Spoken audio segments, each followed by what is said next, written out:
BlackBerry fans rejoice, the BlackBerry physical QWERTY keyboard is back. Research in Motion has returned to its roots with the Q10 with its focus on performance and user-friendliness after the full touchscreen Z10, which was launched in February this year.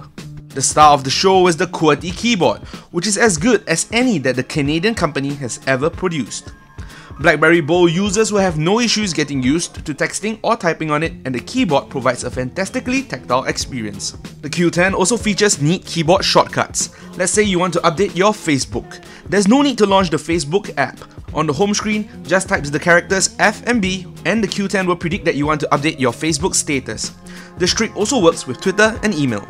Another cool feature of the Q10 is the hub system, which aggregates all the messages you may receive in one unified inbox, a staple in past BlackBerry phones. From a single screen, you can view your email, text messages, Facebook notifications, and even LinkedIn messages.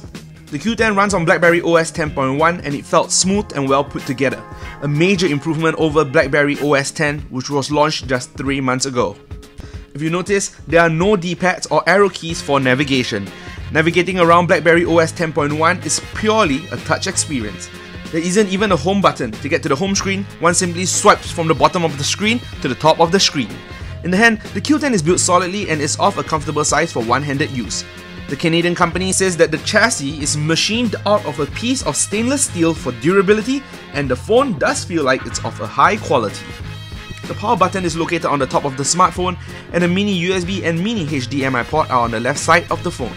You can find the volume rocker on the right side and the speaker at the bottom of the phone. The Q10 also has a removable battery pack and supports memory expansion via a micro SD card, which will be useful for road warriors who need to be on their phones 24/7. In order to keep the phone a manageable size while incorporating a physical keyboard, the smartphone's screen size was sacrificed. The screen is a 3.1-inch Super AMOLED display with a 720 by 720 resolution. The eager-eyed among you will notice that the Q10's screen is a perfect square. It is a puzzling choice as most displays smartphone users are accustomed to are rectangular, and the square screen does impact the multimedia experience. It is most obvious when you are taking a photograph with the Q10.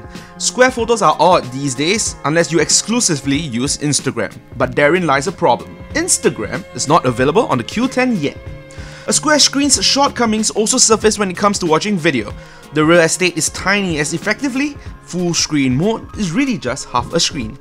To sum up, BlackBerry fans will love the Q10. If you already have the Z10, think twice before upgrading to the Q10 for the physical keyboard, because the Z10 is essentially the Q10 sans the keyboard.